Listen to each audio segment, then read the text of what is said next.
Good evening, ladies and gentlemen, and welcome to Fight for Our Freedom Radio. And I'm your host, BADBABY, accompanied by my co-host, Robert Pipeno.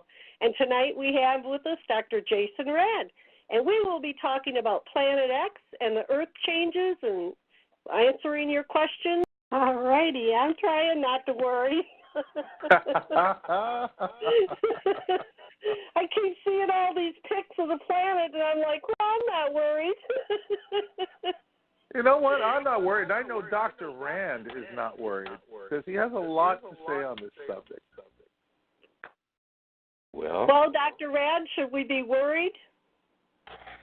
You damn straight. I love it. Okay. Well, really quick, just so everybody knows, Dr. Rand is the author of Return of Planet X. That book has been out quite a while. Among other of his other accomplishments, Dr. Rand, of course, is a doctor. Excuse me. You don't ever give up that fellowship. Once you're a doctor, that's it. And among other accomplishments, he was also a music producer. I know this because I've had lengthy discussions with him about this subject. He's a worldly man, and, he got into the subject of Planet X because he understood that things were not going correctly on the planet, and he dwelled deep into this subject. He came to the conclusion that we have this binary twin that basically orbits our sun, and this is not an uncommon thing. Most of these solar systems out there are either binary, trinary systems. We've been lied to for a long time. Dr. Rand, on that note, I want to give you the floor because we only have 2 hours, and I know you have so much information to put out about the subject, my friend. Well, thank you. Thanks to both of you. Let me say this. You may have to forgive me from time to time because I'm still battling that grunge thing, the voice thing, that's been hitting everybody. Yeah. I've gone through the same thing, and everybody else I know has gone through the same exact thing. So if you need to take some water or whatever, please do so. Well, I've got that. In fact, I've got, you know what palm juice is? Little palm bottles. I like mixing that with like a wild cherry of some sort, and it is extremely exotic, and it's very good for you. Makes it go down a little bit easier, that's for sure. Yeah. I like mixing mine with a little wild cherry whiskey. Whoa. That's all right. My name is BADBABY. I can't take issue with a lady, first of all. Secondly, that would be a hard one to overcome. But in all, like, is the word seriousness? I don't know. I'm very mixed on all of this. Now, I wrote that book literally 14 years ago. It took 7 years to develop the book. 7 years to write one book. Sounds like nutso, right? But no, actually it doesn't. And I'll tell you something. There's a lot of authors out there, Jason, who have spent more than 20 years to author one book. So that is not so at all. And it simply tells me that you dedicated a lot of time and effort to digging deep into this and, extracting the sources in order to put the correct information in that book. When I interviewed you a long time ago, Jason, that was one of the reasons I was like, oh my God, look at the information this man has put out. This was long before anybody else was even barely talking about this. So not so. Sorry. Well, I deeply appreciate that. I do. It's nice to know that effort is appreciated. But I'm trying to figure out. By the way, baby, I love your bumper intro. You must give me the opportunity to tell you about my Jamaican adventure. Oh, great. I'd love to hear it. During the height of a hurricane. Caught atop, wow. Were you singing Don't Worry? I was caught atop a 4,300-foot mountain chateau, which I didn't know was a drug lord's turnaround point and headquarters. In other words, I was there trying to find, I wanted to do a Jamaican-style disco record back in the disco days. I used to be in the music business, and I used to produce some really, really great records.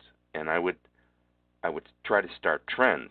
Now, there had never been, up until like 1979, there had never been either Bahamian or Jamaican disco type record. Do you understand what I'm being very specific when I say disco? Yeah, so it's reggae. Yeah, it would be like a reggae disco record. This is what I wanted to produce. So I went to Jamaica, just completely naive to most things. For some reason, thank the good Lord, I never went through the coke thing. I never went through the heroin thing that was in the record industry. I never went into the marijuana thing, especially in the studio, because everybody around me was already high. Follow me? Yeah. Mm-hmm. And if I wasn't totally sober, both from alcohol and drugs, who the hell's going to run my show? Good Except point. me, because I'm paying for everything as producer. So I always had to be straight. So, cute-o, funny-o, naive me takes off for Jamaica by myself. I had some Jamaican friends in Miami, of course, in the music industry, and they said, well, you got to go here and you got to go there, and you got to go stay at this hotel, and you got to go here, get a drink, and blah blah blah blah blah. Now in Jamaica, you drive English style on the reverse side of the highway. The driver sits on the right side of the car, not the left side. Everything is backwards. It's English style. So I'm having to deal with that at the same time. So I didn't know if I should tell this story on the air. I guess I could. We got another hour, right? This is a cute story. It's a side of me nobody knows.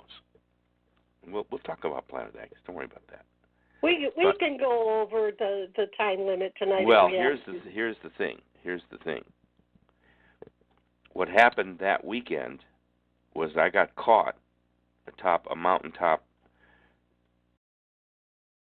headquarters retreat for a big drug lord in Jamaica, though I didn't realize it. And I didn't get caught in its web, although I wrote all about it, although I will write all about it in an episode. It sent a message to me about how pervasive the influence of evil is, because it finds its way into every nook and cranny and crack and hole in a wall where something evil can take root. That's how insidious evil is. Now, why are we talking about evil? Basically, because everything is either good or bad. A lot of things are in the gray area. That is true. But what's happening right now, we're going to slip into a little Planet X here. And I'm going to come back to Jamaica. Okay.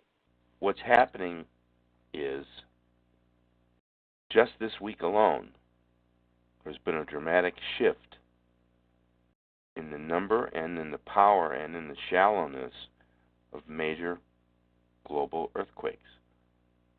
There have been at least a dozen in the last 10 days that have wreaked havoc on this planet, and no one's talking about it. Several major cities have been involved. Nobody's talking about it. Amen. I've been watching them. Okay, here's the deal. I think that the culmination of this whole Planet X mystery theme saga adventure will end just as we've been talking about it. There will be a gradual escalation of global earthquakes resulting in what could be a pretty dramatic shift in the reality of planet Earth from an Earth changes standpoint, which I think is going to totally disrupt any evil plan. In other words, you know what? You said something very interesting really quick. You said we'll shift the reality. It's interesting you chose those words. Instead of shifting the planet, it will shift the reality. Expand on that a little bit. You, my friend, are very perceptive. What do you take, perception pills? Yes, I do. I swallow Dr. Rand pills, and I have a whole host of them. By the way, I have them Don't shelved. Don't forget the magic mushroom pill. That's very important. Well, you know, you can take the red pill or the blue pill. That's right. That's right. Okay, so expand on that.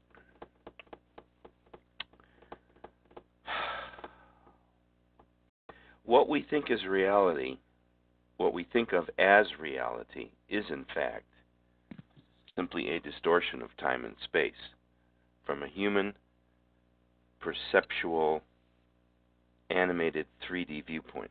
It's like looking into a 3D set of 3D glasses. Suddenly everything has depth and width and more character to it. As we grow older, we're supposed to be getting into a point in our adult lives where we start to practice something called reality engineering. That is, taking all of the experiences, all of the mistakes, and all the love affairs, and all of the lies, and all of the kick the poor dogs. Oh, yeah.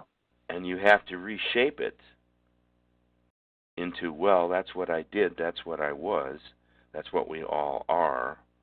Now what do we do about it? Kind of consciousness shifting to a higher reality. I got to go at this slowly.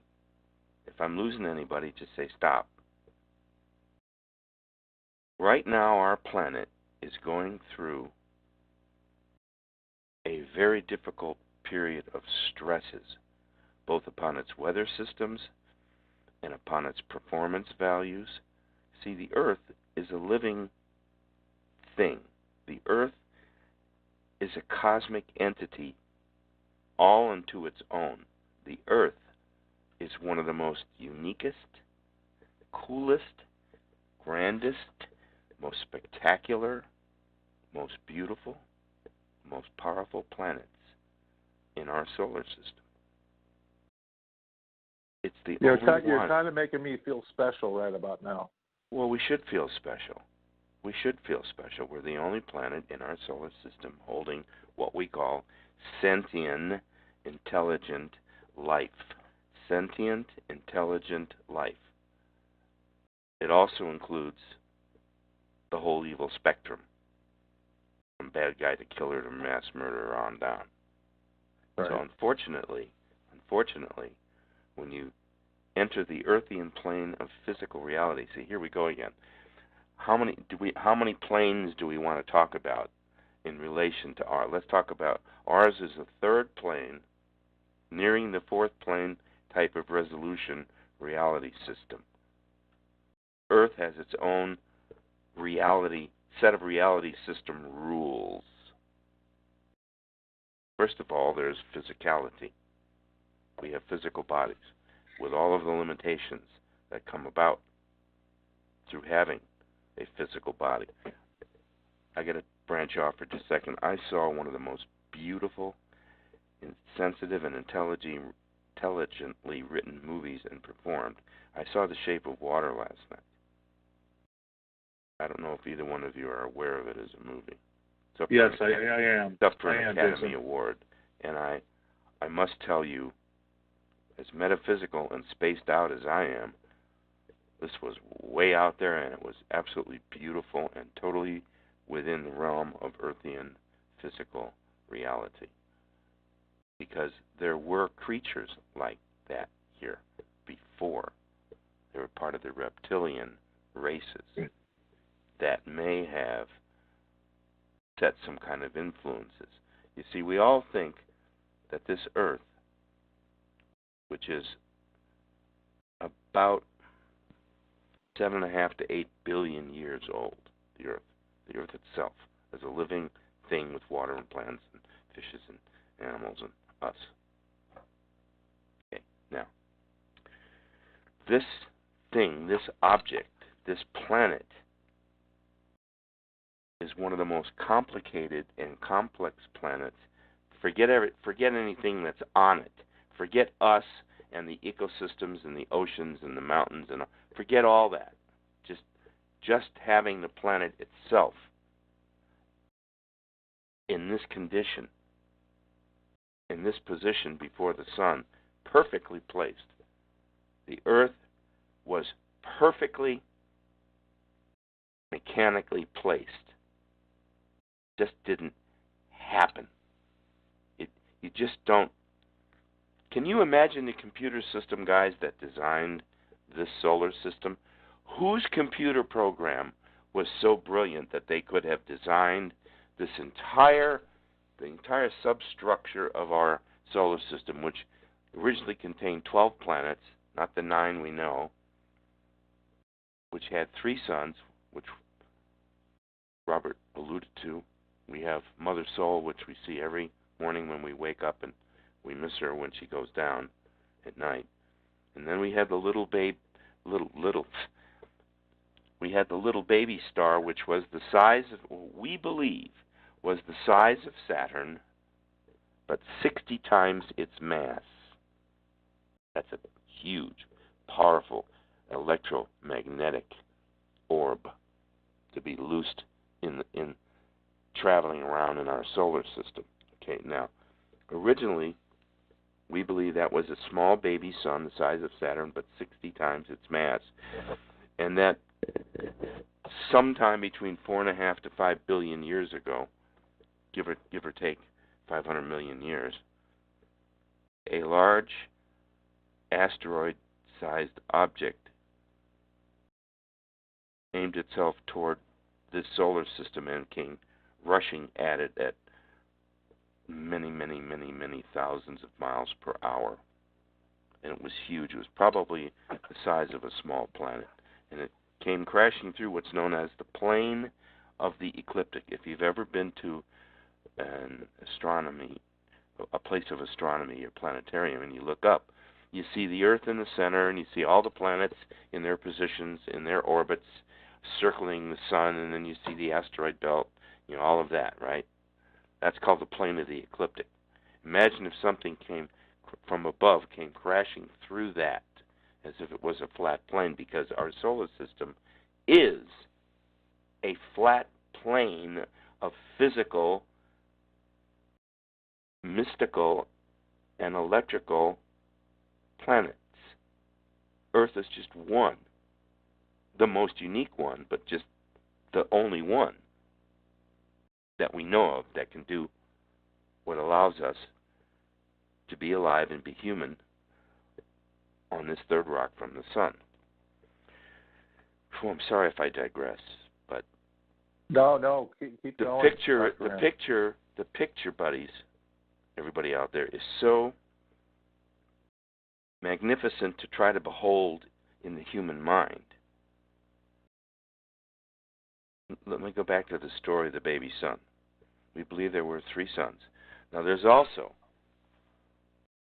very undocumented but very, very strong ET evidence suggests that we have a large blue-black, ultra icy hot cold megastar that's anchored about 1 billion miles out away from us, out into deep space, facing away from the center of the Milky Way galaxy. By the way, our entire solar system is hurtling through space at hundreds of miles per hour. Imagine the entire solar system, in all of its motion and in all of its magnificence, is hurtling through space away from the center of the Milky Way galaxy, and has been for about 3.5 to 4 billion years. So how far across is the width of the galaxy if we've been hurtling out into space away from the center of the Milky Way galaxy? It would be impossible for me to try to explain to you the complexity of what is commonly known as the universe. First of all, let's start with our galaxy, which is the Milky Way. It's a spiral galaxy. It is not what's known as a major galaxy player. In fact, it's quite average, and it's even small by its standards. Our beautiful Milky Way is not even an important galaxy. There may be, are you ready? There may be 150 to 200 billion additional galaxies, most of which dominate ours in power and magnitude and strength and layers.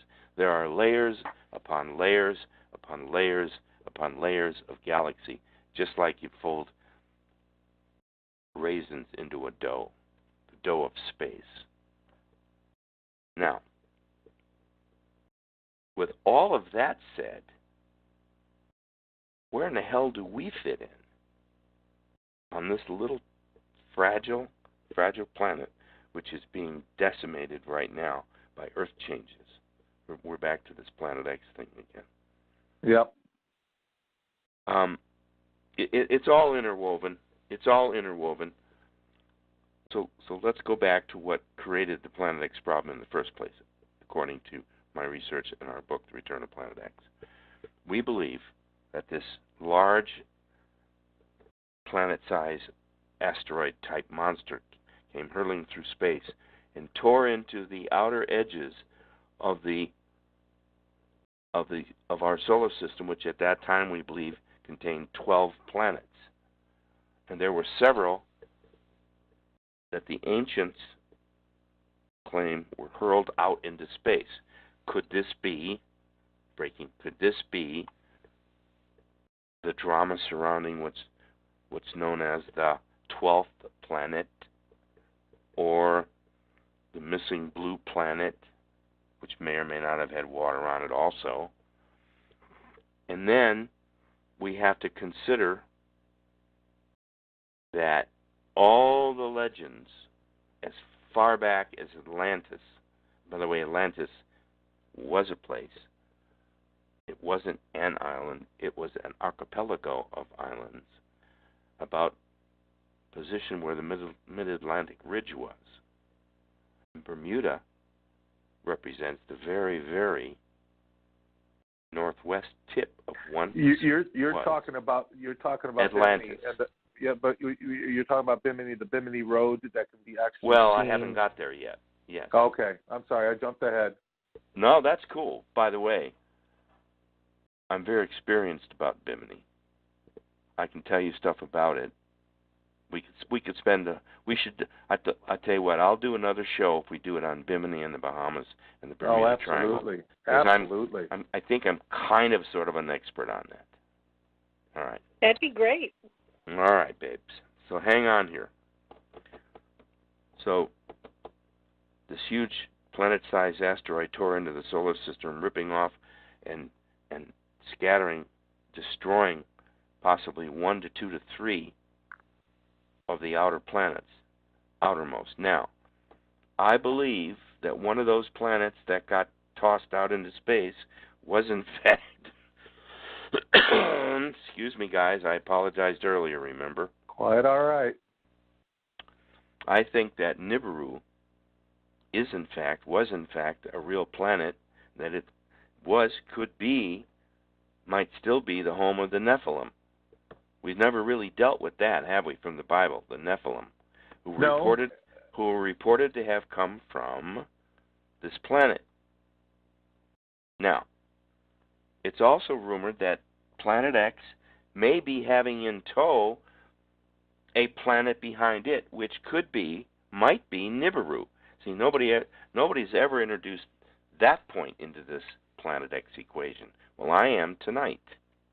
Now, I'm not saying it is, and I'm not saying it's not. But whatever is out there is still disturbing everything. Right. It's causing everything to be excited and abused electromagnetically and massively by the size of these planetary-sized objects. Okay, now. Now, wait, can I ask a question real Sure. quick? You said it's disturbing everything electromagnetically. Do you feel, because I think people are really getting nutso, do you feel it's affecting the human brain right now? No doubt elements of it is, are, will be, and have been, and will continue, yes. That's what I thought. Everything on this planet is electromagnetically based. Your own heart movement. Think about it. And Dr. Ann, what's the best conductor of electricity? Water. Yes. Now, it's called, space people call it the planet of water. Right. Now, I want to continue this train of thought on what created so-called Planet X, which is actually a brown dwarf star mentioned in the Bible. If you go to chapter 8, verse 11, the name of the star is Wormwood, straight out of the book of Revelation, which, by the way, are the exact words that Jesus dictated to Michael the archangel, who then delivered it. We believe it was the archangel Michael who delivered the text of Jesus' words for John to write. He was given the words. They didn't come from his memory, like everybody says. Yeah, he experienced it, he saw it, but it was already written. Those are the words of Jesus, and it commands us in the very opening paragraphs. Do not tamper with, do not change, do not challenge.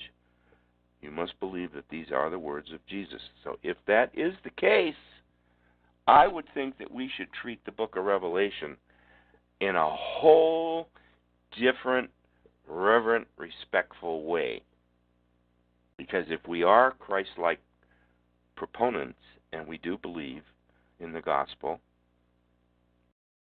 and the Lord being the leader of the flock, then we must understand that everything in that book obviously was meant for the future destiny of man. Why else would he have dictated words like that? Why else would it have been presented, and why was it placed as the last book that has never been tampered with? I will say this, they've tampered with everything else, but they haven't tampered with this book, because in the opening paragraphs it's forbidden. Why aren't we trying to understand where we are in this biblical drama? I tell you where I think we're at. We're at about 11:47 on the cosmic clock of Christ's coming. Interesting. We're about 11:47. We got about maybe 3 minutes cosmic time. Now, everybody says to me, well, yeah, you believe there's going to be a second coming, and there's might be some call it rapture, and then we can go on and on and on and on and on. However, Christ Jesus himself did say, Sermon on the Mount, that he and his Father were coming back for the flock. He said so. And for us to be ready. As you know, as a sheep fleeing in the night. Now, we've deviated again, but we really haven't, because whatever godlike force created not only the galaxy, but our solar system, and then this planet, and then ending with us, we're supposed to be the best fruit of the loom, okay? It turned out to be pretty sorry socks. Now, I think this whole earthquake thing will come to a point, and there will be a major disruption in the planet's electromagnetic grids.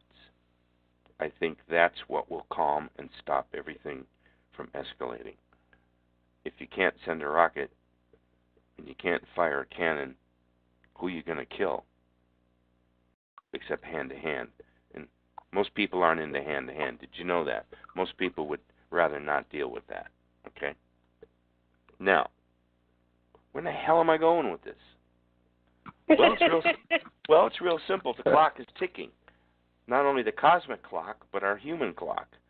How about Earth's clock?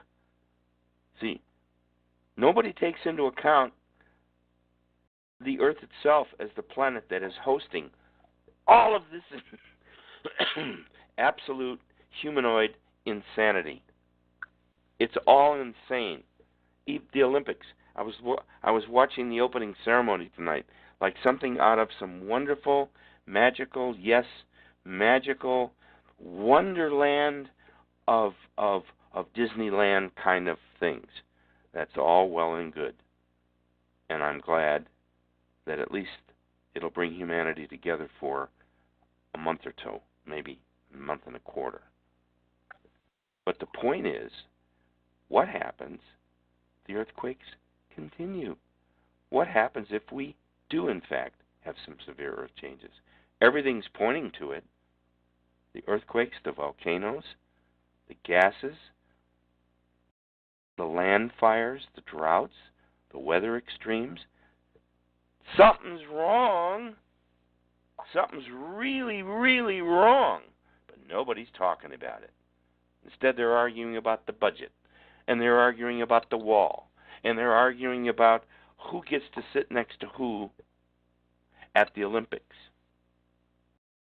I think that what each of us needs to do is to take seriously those voices out in the wilderness, like myself and Robert and a few others, and our gracious hostess, that, ladies and gentlemen, open up your ears, open up your minds, open up your hearts, examine your consciences, because things could suddenly change for you and everybody in your little world.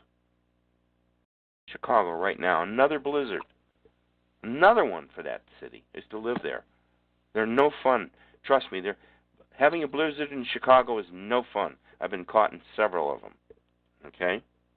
Yeah, now, visibility becomes zero. I mean, I just pulled up, one of the websites I go to at SOT, which is Signs of the Times. Here it is. Up to 1.5 meters of snowfall in central Japan, right? Snowy how? A fast-moving Arctic storm brings plunging temperature record seasonal snowfall totals in Montana. Severe winter conditions grip northern hemisphere as globe cools. Over a meter, 3.5 feet of snowfall in 3 days for France, the Pyrenees in France. And here you go. Talk about the earthquakes, right? Another one, 2.2 magnitude earthquake. Loud booms rocks eastern New York counties. When do you ever hear stuff like this? You don't. This is all new. And people are not opening their eyes to the reality of the earth changes that are taking place, Dr. Rand. Well, let's lighten up on the people for just a second. You can't expect them to understand what they're not exposed to.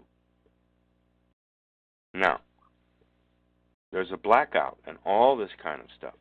There has been for years. The whole point of the book was to announce the coming of this object, which has come and is on its way out, but it's not done yet. That's right. It's just not done yet. It hasn't officially forgive me. Even talking is difficult. This is not my real voice either, by the way. All right. There is a good chance, a very high possibility, that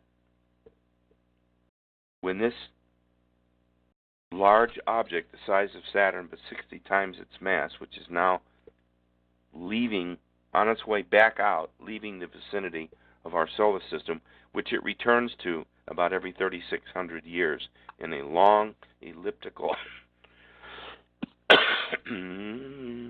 Take a sip of water, Dr. Rand. Okay.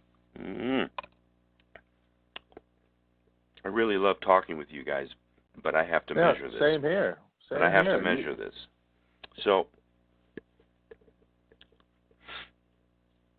it's it's about 85% through with its role, function, course, and trajectory. It's on its way back out to the big blue-black giant, which is its thrusting point back in towards a solar system orbit. But this is a perihelio 45-degree eccentrical orbit, right? So we're flat plane. This is 45. So just really quick, if you take your right hand, put it on a flat plane, take your left hand, put it at a 45-degree angle. Basically, that's what we're looking at, right? Yep. Okay. You can almost sight it that way. Now, when it disengages, and each of these electromagnetically charged, don't forget our sun is simply an electric dynamo to begin with. Its electromagnetics are what you compute it, are what you compute its power in. Now, this brown dwarf sun, which was killed when it was also hit by this object. See, we never finished that. This object came crashing in, took out a couple of outer planets, hit a large planet there was a large rocky massed planet called Marduk, M-A-R-D-U-K. Yes. Google up that name, and it comes up as one of the names used for evil god demons to the peoples of the past. They called this god Marduk. I think it was even in the Egyptian pantheon of gods. Go ahead. Dr. Rand, would you equate Marduk to how Lloyd Pye equated it to as Tiamat? Would that be the same thing? No, Tiamat was an Earth-like. No, Tiamat was another one. That was an Earth-like planet. Okay. No, it's not Tiamat at all. Okay. Okay. See, there's all this controversy swirling around. Well, was there another Earth-like planet? And some of the old legends claim yes, there were two. There were two sister-like planets, and Tiamat was the other one that was a twin to Earth. See, this was an entirely differently designed solar system. Venus was never supposed to have anything but plant life on it. Venus was the experimental planet for all kinds of exotic green life. No fish, no men, no animals, just green. But it was knocked out of its orbit. And it was lush, and it had plenty of water of its own. Right. Pluto, that poor little guy, he kind of got shortchanged. Okay? Now, let us assume that there were more planets, and let's assume that this object did cause all this damage. And when it hit Marduk, which was this large rocky planet, was located between Mars and Saturn. When it hit it, it broke it into gillions and gillions of pieces, which eventually coalesced and became the asteroid belt. People say, well, it's a collection of rocks from all over. Well, no, not really. It's not. About 85% of all the rocks in the so-called asteroid belt are all basically composed of the same thing. There are variations, yes. The asteroid belt does pick up debris here and there. It has to because of its mass and of its electromagnetic properties. Go ahead. So wouldn't it be that the asteroid belt was composed of Marduk and Tiamat because Tiamat was destroyed as well? Well, we don't know that Tiamat was destroyed. Okay, all right. The records, Robert, don't indicate that. The records indicate that people talked about it because it had living creatures on it of some sort. Right. So I don't know.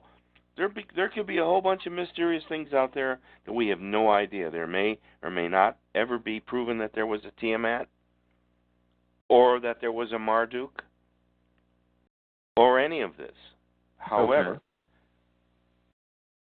after spending 7.5 years researching that book, we came to the conclusion that about every 3,600 years, and the last time was around 1447 BCE, before the Common Era, BCE, before Christ.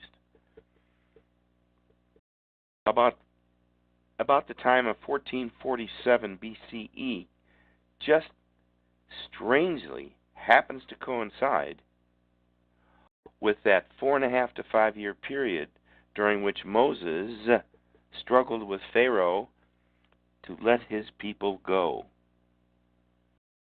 It was estimated there were possibly as many as 2.5 million Hebrew slaves building the pyramids and all this other stuff.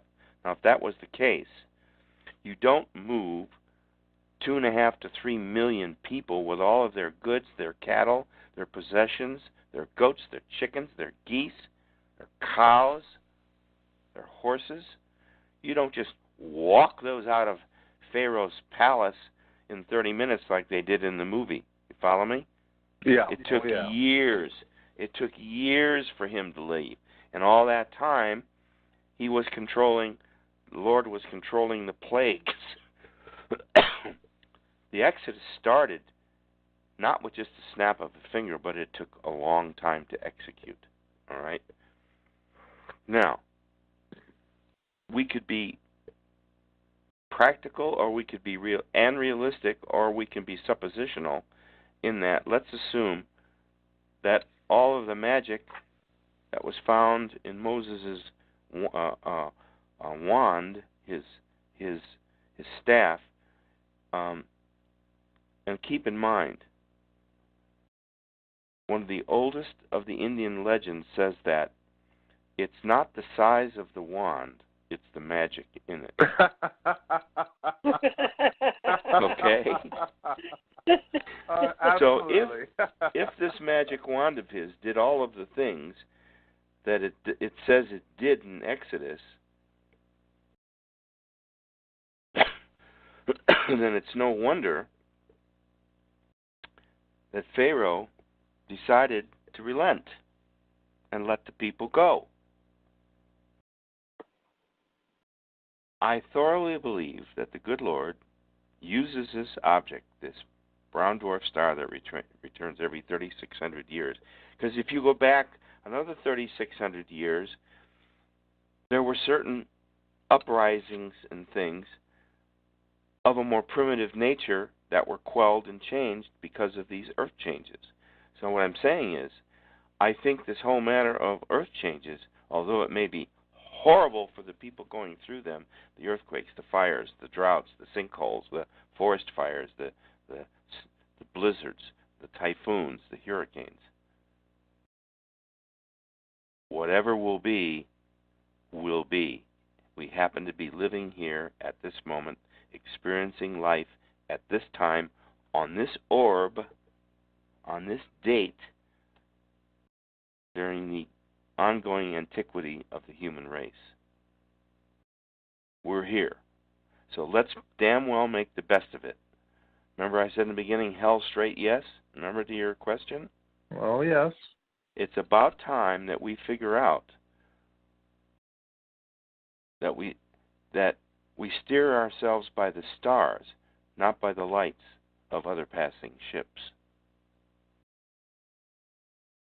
All we have to do is realign our reality engineering principles on how we exist as human beings. It's a big swallow. It's like waving a wand and saying, oh, now you are people. Now you are all good people. Now you are all God-fearing people. It just doesn't work that way. But there is a consciousness that's growing. And it's starting, I think it goes all the way back. President Trump. There's been a huge awakening in this country.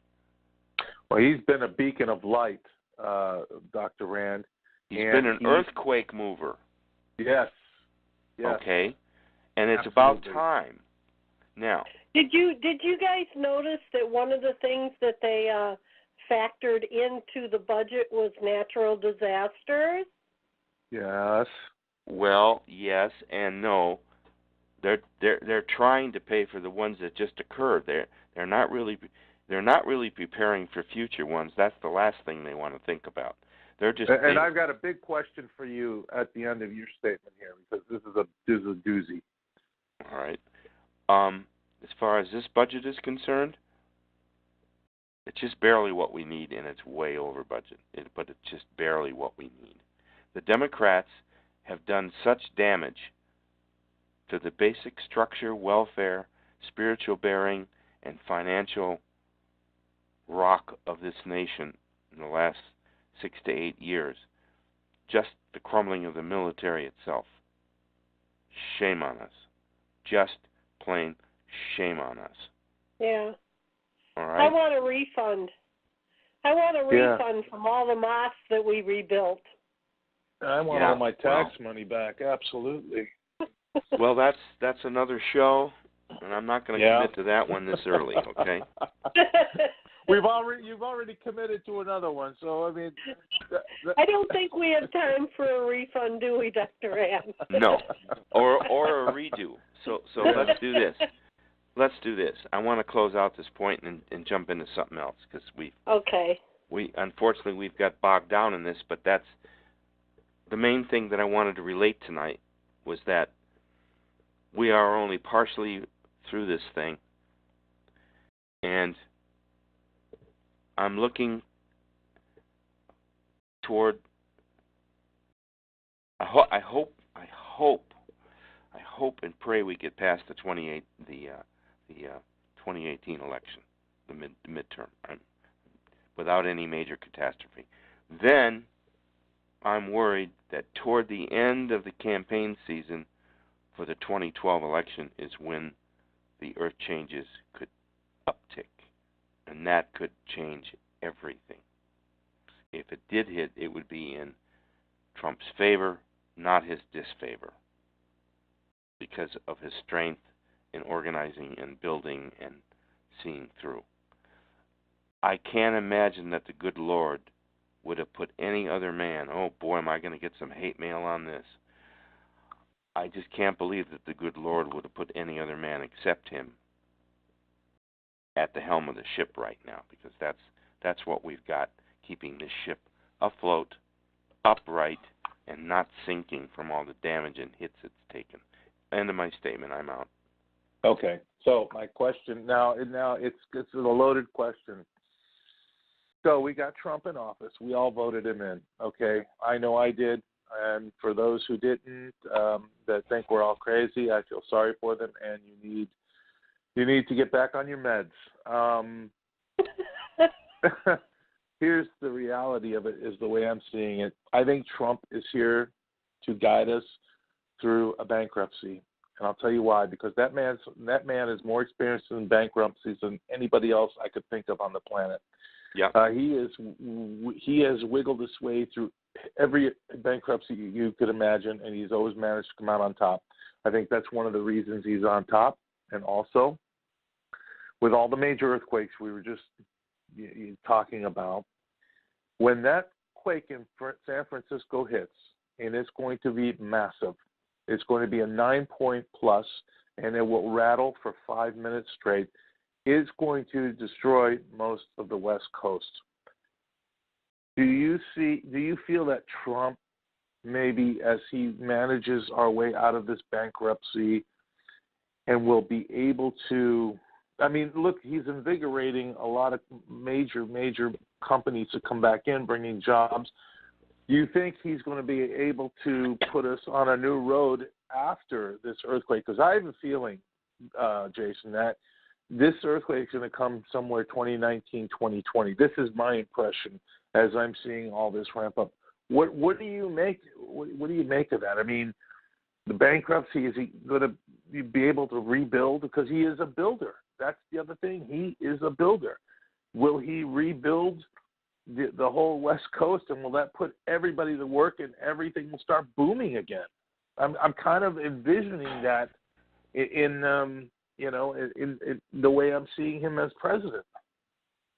Well, let me alter that perception just a bit. I'm not gonna let my reevaluation of your hypothesis a lot of room to wiggle. I think that, yes, there's definitely going to be a disruption on the West Coast. There's no question in my mind. But I think what it's going to be is I think the power grid will go. It'll just be the power grid. And that'll basically shut everything down on the West Coast. Okay? I think that's how the powers that be that are up there in these ships of light controlling all this. You see, now I'm going to get more hate mail. Well, wait a minute. You're talking about the real masters, the ones who designed us, basically, and put us on this planet, basically engineered us. Right. They're not going to let this planet, there is no way in hell they're going to allow this planet to be destroyed by an atomic conflict. I agree with that statement. I'm absolutely sure of it, okay? Sure, because they got plans for it.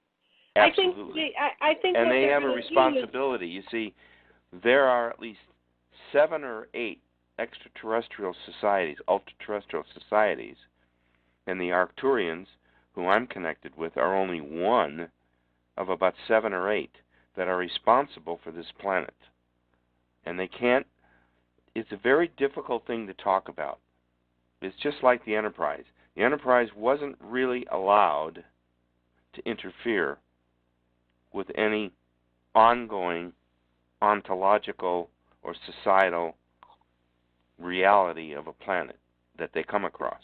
Couldn't touch it. Couldn't interfere with it. That was Jason, just so you know, and my friends up there basically told me the same exact thing. You know, they basically said, when your time is ready, we'll appear. When it's time, then that's it. Yeah. When that moment arrives, it'll be simultaneous. It'll be in every state, every federal capital, every country in the world. Yeah. They're just gonna say, okay, here we are, we're here, so cool it. Just cool it. Yeah. Now, that's a very extreme viewpoint.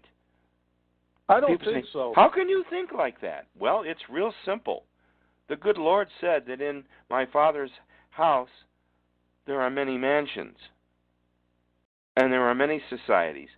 Who are we to dictate what angels look like, or where they come from, or how they get here, or where they go back and forth? Yeah, and there may be some of these bad entities. Where there's good ones, there's bad ones. That's the yin and the yang of the universe, kids. As above, so below, Jason. As above, so below. Everybody thinks that this is the most unique thing. For all we know, there's a duplicate Earth just like us, free of all of our problems. I said that on Michael's show, and I said there was 100, or maybe more. Maybe there is a Tiamat out there being held somewhere for us. Earth-like. I don't know. All I know is that the more I learn about this, the more I realize there's a lot more I have to learn about it. And writing that book changed my entire life and how I look at the reality of the universe. Okay?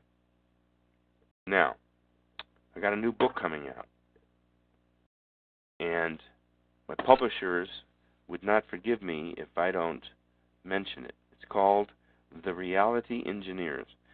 It's a really great book. It's like a personal memoir where I recant the entire story of my 5.5-hour adventure aboard a literal starship as a child in September of 1951, way up in the wilds of Canada. And in fact, I have a prototype copy sitting right in front of me, because I'm still. By the way, when you write a book, you never get done editing it. Did you know that? The day it goes to press, you found another comma somewhere. Okay. Right. All right. Well, and I hired an editor, and she, there's a couple things. But the point is, I want this story to get out there. Right. It would make a great kid movie, just a great kid movie, because it stars 2 kids at 11 years old. One's an E.T. and one's me. So, as this book unfolds, I try to expose the reality of what it's going to be like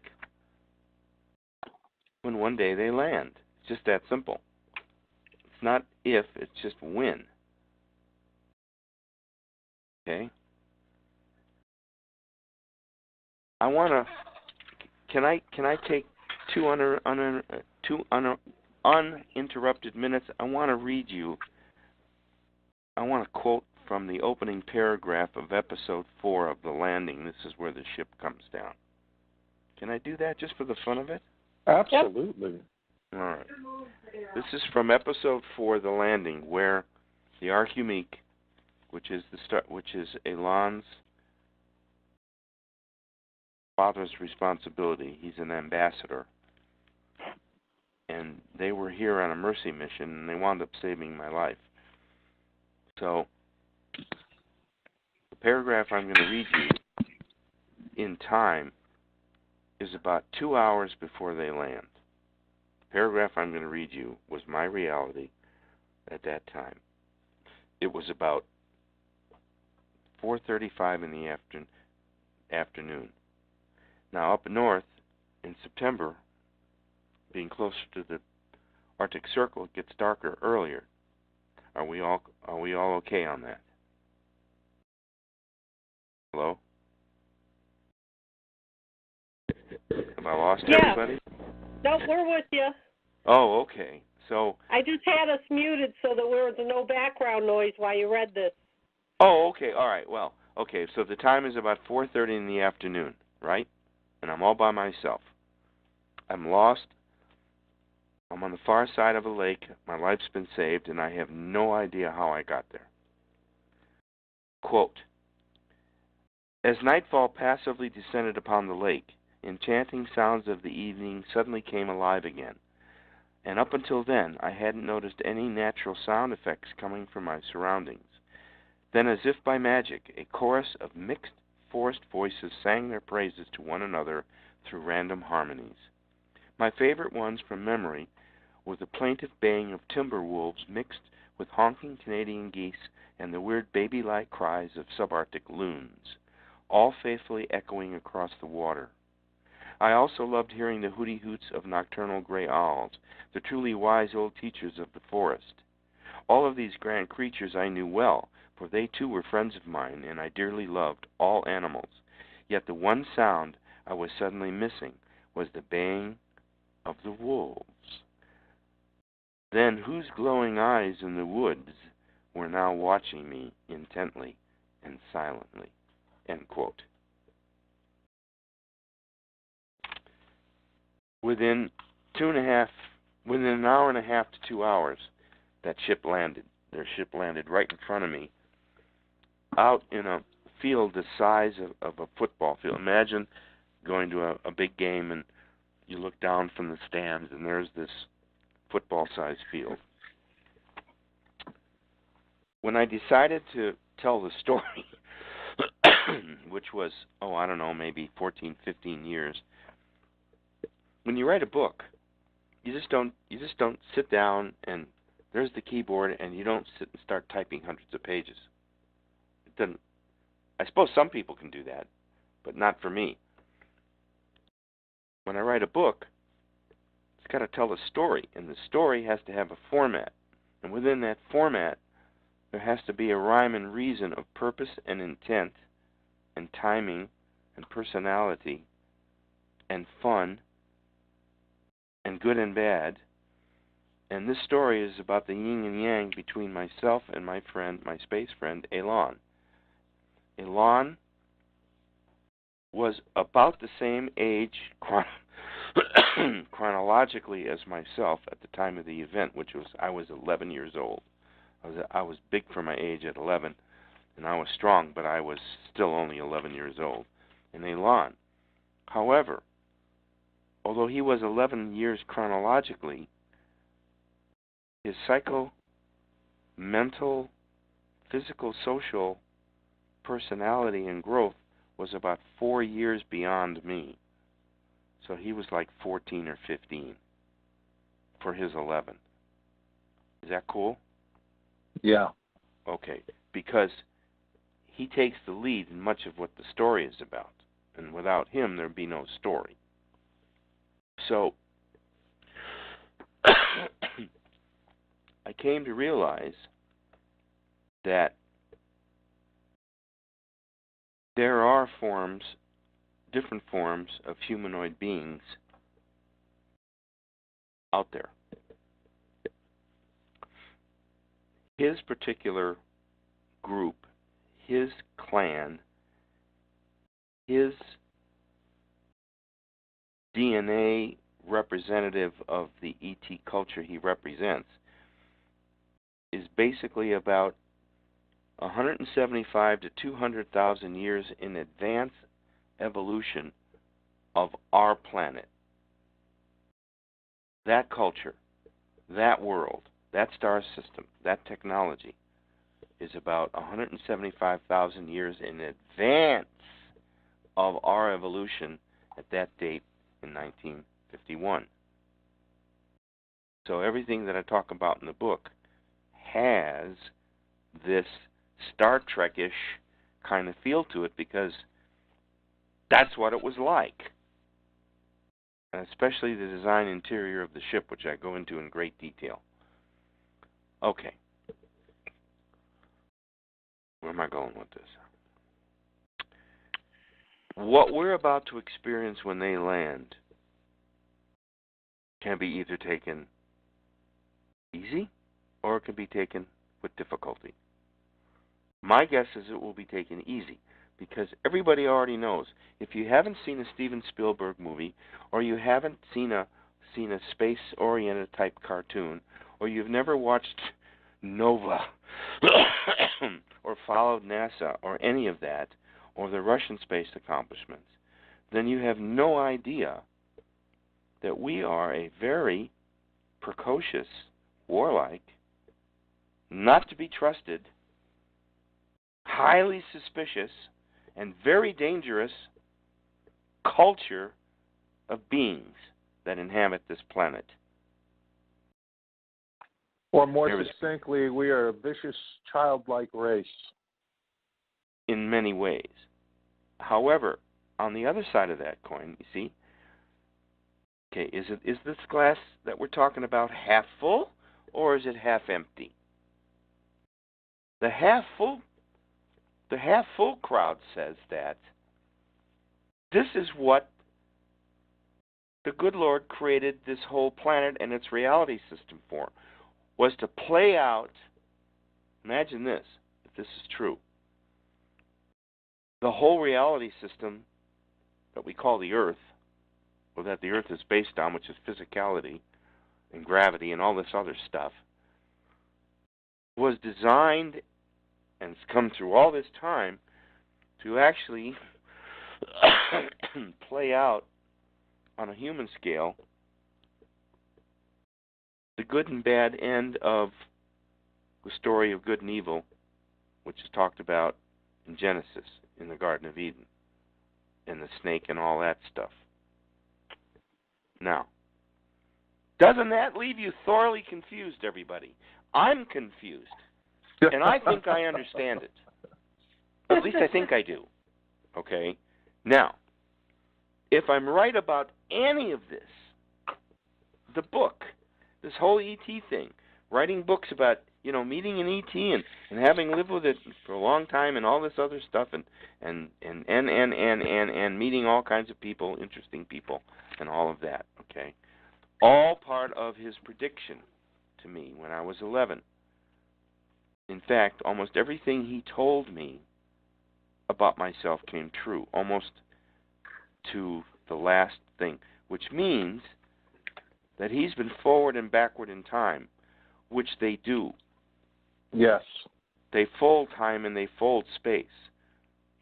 They exit through their midpoints, their vortex points, their Mobius strip exit points. Look up that word, Mobius strip. It's a form of interdimensional space travel that the ETs, UTs use and which they've learned how to master. Okay. Now, If and when they land, and they're coming. So are you talking like a porthole? Pardon? Are you talking like a porthole that they can come in and out of? Yeah, they're electromagnetically created. You could call it a wormhole, but that's too big and grandiose. They've got like a, it's not a weapon. It's a piece of equipment that can actually cut interdimensionally and then go like through a wall. It's very hard to describe. It's all done. It's all electromagnetics and weird things of the future. Things appear and disappear.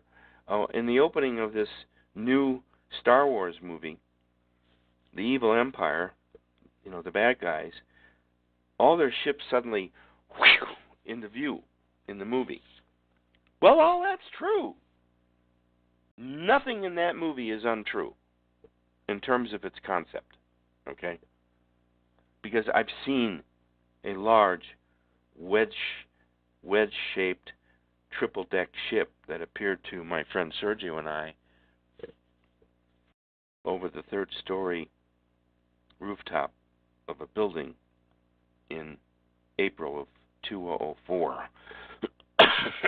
We were in the presence of that craft so when they had you on the ship, about 15, 20 minutes and actually aborted. Go ahead. I'm sorry. Say. When they had you on the ship, did they, they told you things that were going to happen. Did they tell you that about the pole shift, what was going to happen to our planet? I had a whole sequence. I have it in the book. I had a whole kind of slideshow, 3D, IMAX kind of presentation of this whole thing with Planet X. That's why I wrote the book. That's why I've got it right. The only date off in the book was when it was supposed to leave. And the reason it didn't leave as early as I thought it was going to leave was because it had been disturbed by changes on the sun that actually were holding it back, causing the sun to create more havoc in itself, thus causing all of our weird weather apparitions for the last 12 to 18 years. See, none of this has been fast. Started forecasting this in 2007. That's when I wrote the book and released it. And everything's come to pass since then. A lot of people say this is going to be extinction level. It's not, is it? No. It's going to be disruption level. Highly disrupted. That's the whole. See, the whole point is not to destroy the planet. Let's get that straight. I don't think we're going to see a tearing apart of the planet. They don't want that. We don't need that. It's not necessary. Yeah, there's going to be some earthquakes, but it's not going to. We're not shaking New York apart. It ain't going to happen. Now the grids will go. That shuts everything down anyway. Right. So what's to worry? No more banking, right? No more banking, no more money. No, there won't be much of anything for a while. But that's okay. Dr. Rand, it almost sounds like you're corroborating what Ed Dames, Major Ed Dames, has been talking about for years, talking about this, solar event that, it's just going to hit. It's going to come through the atmosphere because our atmosphere has been so depleted. And by the way, I just need to throw this in as a caveat. UV, A, and B have been always present with us and, always entered the atmosphere. And those rays are actually necessary for our health. But now you've got UVC, which is hitting the ground, which they told us was impossible, can't be happening, yet it's being measured, which is very harmful radiation. And now you have UVD hitting also the atmosphere and coming down to the ground, which is very, very deadly. So it's kind of corroborating, what you're saying, that what Ed Dames has been spouting off for the better part of 20 years. Yep. Yes. By the way, one of my dear colleagues is a former colleague of that project, Dr. Hal Puthoff. Yes. Cal has, I think, been tapped now to, I think he's going to be an advisor, I believe, to a new forum coming together on UFO technology. So he's getting ready to write a review of my book for me. Well, that's fantastic. That should be a tremendous push, by the way. I hope so, because he understands, from a technology standpoint, what the book represents. Okay, we got a guest in the chat room that's thrown 3 quick questions out. She wants to know, what about the red oxide, the debris fields, and the tsunamis and coastline? Okay. The red dust will not materialize. This time around will not materialize, never has, will be. It's not close enough for that to happen. That first of all, that's about the red dust that's talked about.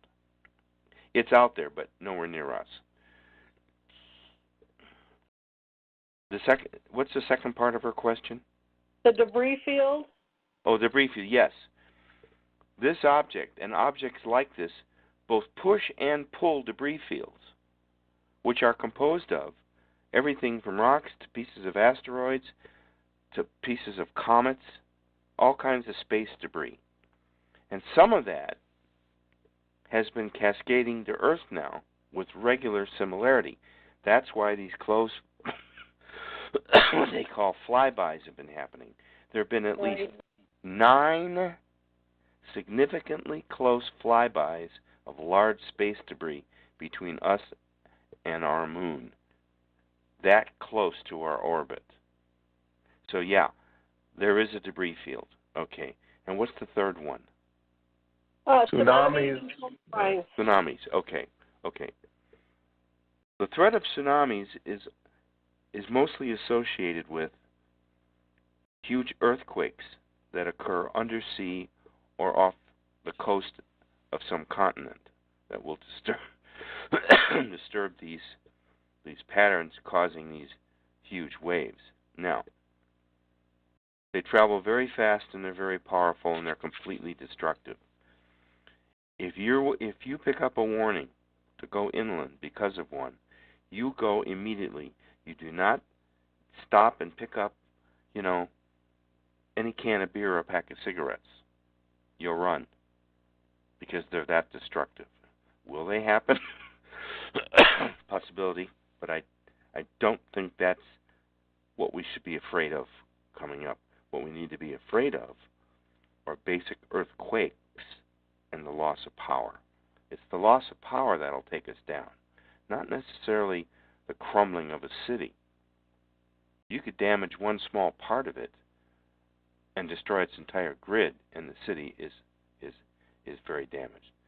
Okay, and the statements. Well, you know what? You're right, because we don't know how to live off the land anymore. So you're absolutely right. We lose power for a extended amount of time, and that assures death for a lot of people. Think about all the elderly who can't, who don't have heat or cooling, whether this happens during summer or winter.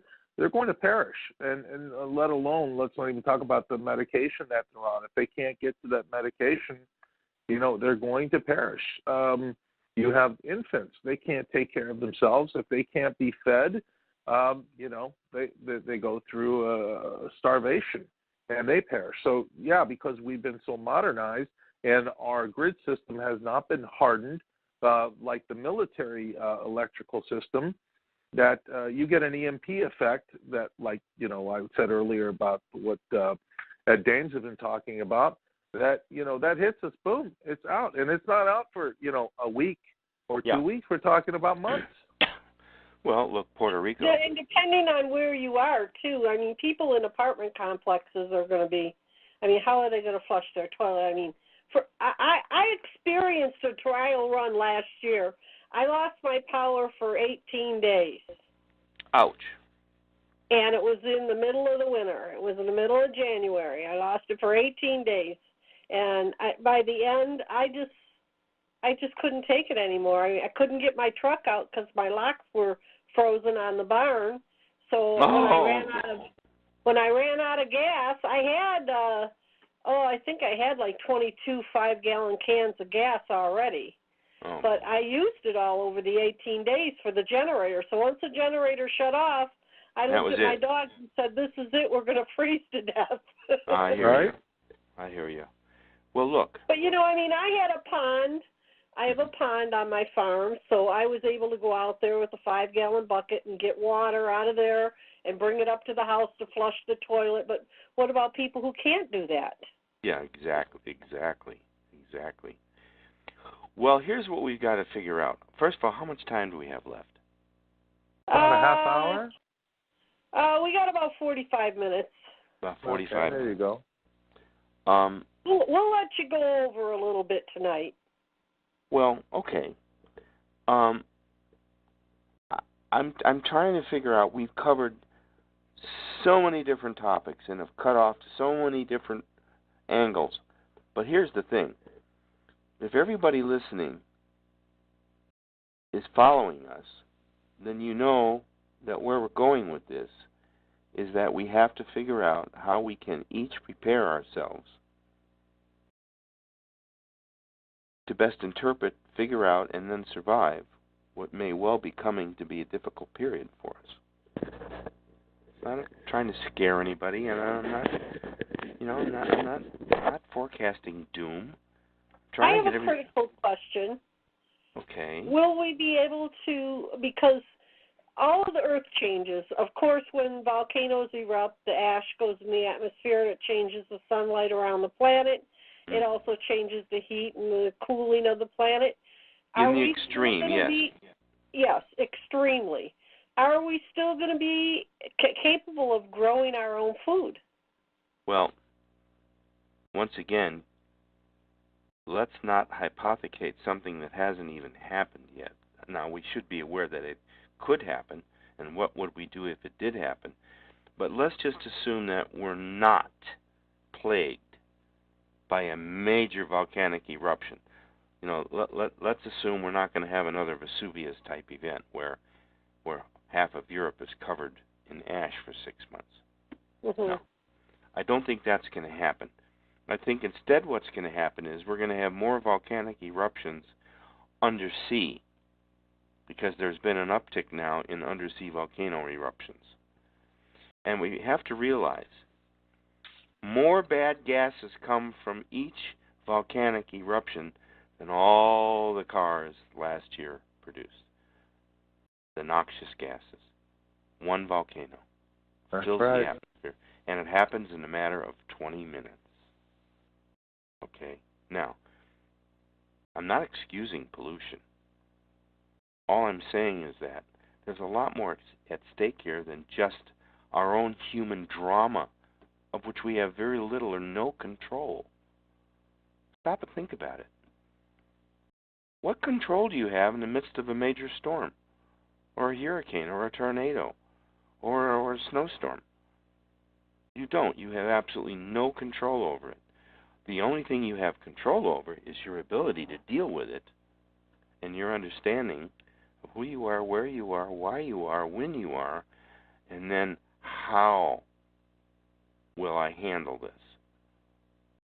That's what each of us is reduced to in terms of a major problem, cataclysm, earth changes event. I've told a story before. I lived through the Northridge earthquake that hit on January 21st in Northridge and in Studio City, where I was living. I actually had the building come down on us. It's one. You hear the bricks breaking, you hear the stresses, the beams breaking, the glass is shattering, and you feel like you're moving, like you're dropping. It was absolutely frightening. All I can tell you is that what I learned from that was that I had to become aware almost instantly of my surroundings and what was happening, because I had no control. I was being thrown through space by a collapsing building. So when these events happen, you damn well remember them. You remember every single detail. Yeah. I can tell you what the smell is still in my nose and in my mouth from the dust and the ripping apart of everything and the mold. Go ahead. And, what about the earthquake that just happened in China and Japan?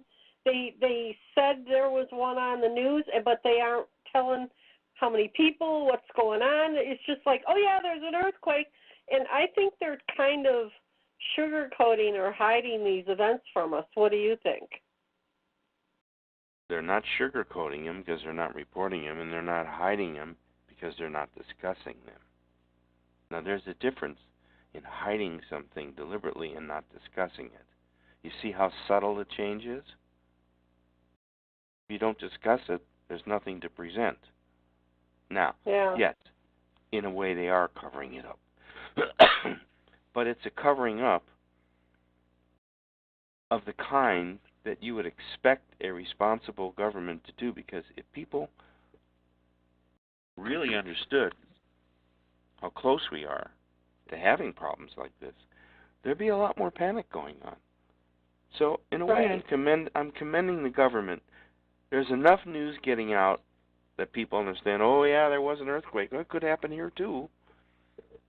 So, I think that everything that's taking place right now, good, bad, indifferent, political, non-political, spiritual, non-spiritual, physical, non-physical, financial, non-financial, every single thing that's going on is under control of a much higher being of superior knowledge, the good and the bad.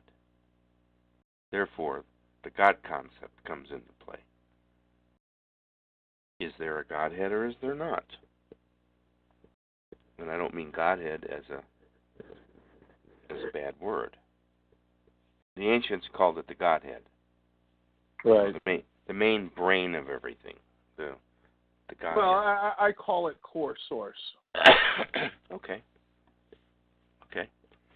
And if you're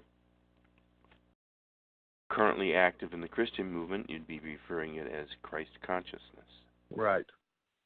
Okay. Which I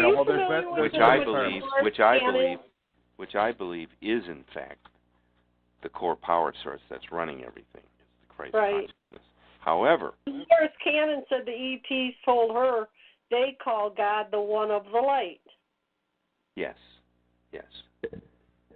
The only or the only light, the sun.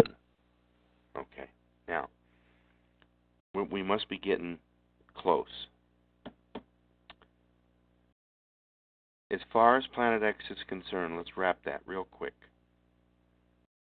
The brown dwarf sun, spent, formerly part of our solar system, comes back every 3,600 years. It's now about in its 13th year of its progression. It takes that long to come up from behind and underneath the southern hemisphere of the sun, and then up and over and slingshotted back out again. This time, our planet was located on the far side of the plane of the eclipse. Imagine you're at the planetarium again, and you're looking up, and you see the sun in the center, and you see all the planets. And this time, Earth is way out around like what would be 2 o'clock on this huge circular disk, the plane of the ecliptic, which, by the way, always rotates in a counterclockwise motion. That's one of the great mysteries of the universe. Everything, it seems, in the universe rotates into what we understand as being a counterclockwise movement, reverse to a clock. Now, I think it has to do with electromagnetics and the rule of law regarding that. But that's just one easy little way to get around it. Now, we are on a very fragile world, living during a very fragile time in the history of mankind. We are at the edge of self-distinction, just being done with it. We are very close to nuclear annihilation if our little puppet head in North Korea decides that he can't contain his ego anymore. I liken it to the fact that he's holding a high school ball, and it's his suicide masquerade that he's pretending to be. So, if we're this close, then I think each of us needs a real good, close, lonely moment of contemplation. Who I am and where I am and why I am and what do I do and what if. I'm responsible for the family and the pets and the goldfish, the dog and the cat, and all the other good things. As human beings, we have a responsibility, first of all, to ourselves, secondly, to our family, and then thirdly, to our community, and then our nation, and then, I guess, as members of the ruling class of this planet, I guess we are basically simple humanoids, just humanoids, with all of our flaws, and all of our misgivings, and all of our evil, and all of our good, and all of our love, and all of our unlove, and all of our misunderstanding of what love should be or could be or might be. We have to realize that our reality engineering aspects are free-flowing from a mind that was given to us to control, not to miscontrol or misuse. Our minds are marvelous computers, highly complex, so complex they can't even be duplicated, not yet. Close. Yeah, and it's not this artificial AI nonsense. No. This is an organic. Yep. This is an organic intelligence that can't be compromised and it can't be matched. We have to be really careful which buttons we push, Oh yeah. because one of these buttons may turn out to be our arch nemesis. Now, spiritually, let's talk about that for just a second. Each of us was born with a spiritual continence. The innocence of life itself. And then we're contaminated. And then we have to work our way out of the contamination to a point of clarity and understanding where our spirit actually reflects why we were put here and who we were put here by to fulfill our free will destinies as modern-day human beings on planet Earth. So if we just accept responsibility for just that much, that little of our existence, I'm sorry, I'm doing the best I can to keep talking here. That's right, Jason. Drink a little of your drink. Yeah, it's my fruit drink. Mm-hmm. Yeah. See, our responsibility begins and ends the moment we wake up until the moment we close our eyes and slip off to what's known as sleep. Yes, it's an unconscious state, yet our bodies are constantly at work. Our mind is constantly at work. It's just that we lose our command of what's known as consciousness, receiving all the input coming in from the light and the voices and the words on the page. When you go to the movie, they say the power of picture.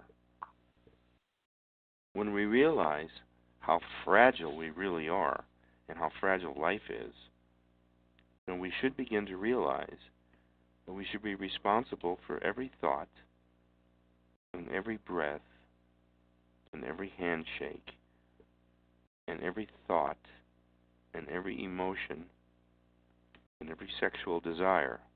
We have to gauge everything according to what is morally, consciously, spiritually, physically right or wrong. It's the old right or wrong. We're always back to good or evil. The quicker we understand who we are, why we are, where we are, and when we are, we can begin to control that element called the id, the who I am, the who you are. Right. Now, Once we understand that, we can begin to reality engineer the power of our minds. Our minds are extremely powerful if we only know how to reorganize and focus their energy. See, thoughts are actual electromagnetic energy vortices that go out. That's why some people are called mind readers. They read these wave-like thoughts that go out like energy waves. Do you realize that prayer is basically mental telepathy to God if you believe in the concept of prayer, or whomever you pray to? Well, it doesn't have to be God of the Gentiles and the God of the Jews.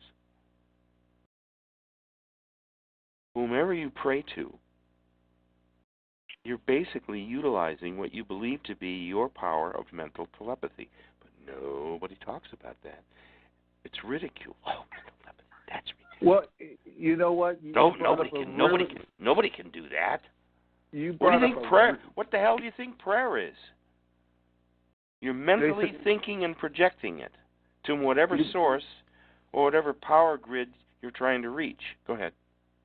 You bring up a really good point, because Greg Braden, and I don't know if you're familiar with him, but Greg Braden is very much about the mind and the power of the mind and then the spirituality of who we are.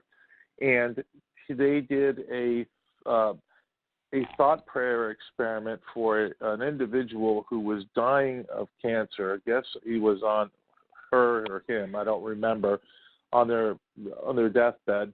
And there was a large group of people who sent healing thoughts to this individual laying in a hospital bed getting ready to die. The next day, the doctors came in and examined this individual who was riddled with cancer and found not a trace of cancer in his body. So what you're saying is very accurate. Well, healing energy, yeah. Yep. I do believe that we are our own worst teachers and critics. Yet, we also have the power to heal ourselves. Yep. And that comes from a whole bunch of mental values, which would be another show. Okay, now we got like 6 shows now, right? Yes. All right. So what we got to do... It's interesting that you talk about telepathy, because I have telepathic communication with my deceased husband. Oh, that must be fun. Oh yeah, it's a riot. he has, shocked me, helped me. I mean, I'll give you an example. I was working on a lawnmower. I was trying to get a blade put back on my mower, and I was using a bar to try to push it on there, and it wouldn't go on. I was fighting with it, and he said, "Get a longer bar." I went and got a longer one. It went right on. Oh wow! Well, that must be a very personal experience too. Yeah, well, and you see, the thing is, I never know when he's going to say something to me, but he does. In fact, he saved my life 2 years ago. I was riding my motorcycle, and he told me to back out of it. I was going about 75, 78 miles an hour. He said, back out of it now. And so I slowed right down, and the car in front of me got in an accident, got hit head on. Her bumper flew over her car and went right over my head. Oh, my God.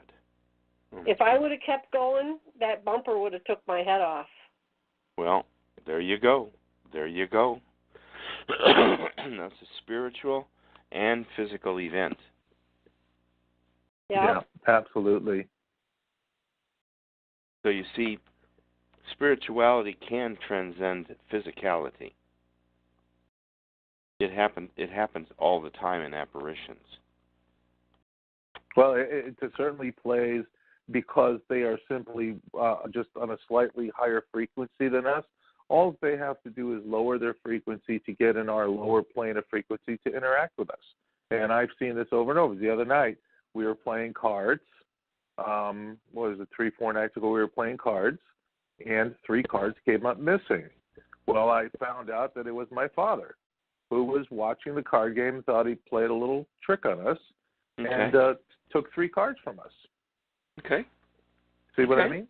Yeah. Absolutely. Absolutely. Absolutely. So I should try to kind of close this down because we've wandered all over the place. Yeah. We've gone everywhere. We got about 25 minutes. We still got 25 minutes, huh? Yeah, I'm seeing 11:39. We go off to 12, and you know, like if you want to go a few minutes over past 12, that's fine. Well, I'm the one that's you're in the East Coast, aren't you, Mississippi? no, I'm in the central time zone. I'm in south. Oh, okay. I'm in the northwest corner of Mississippi. Northwest corner. Oh, okay. Well, Okay. I'm up here in Michigan getting hammered with the snow. Ooh, you have my condolences. Yeah, I'm reading 9:40. We got about 20 minutes. That's right. That's pretty much right. All right. I'd like to talk briefly about some political things, and they're not going to be confrontational. They're just going to be kind of standard talk. I'm not after anybody. All right. Now,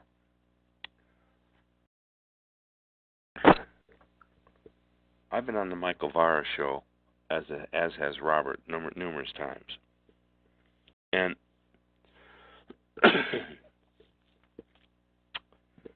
in 2016, I co-anchored a show with my good friend Peter Kling, and we talked a lot about political commentary, and I made the forecast that there was going to be, and all you have to do is pull up the archives. I probably have it pretty much word for word.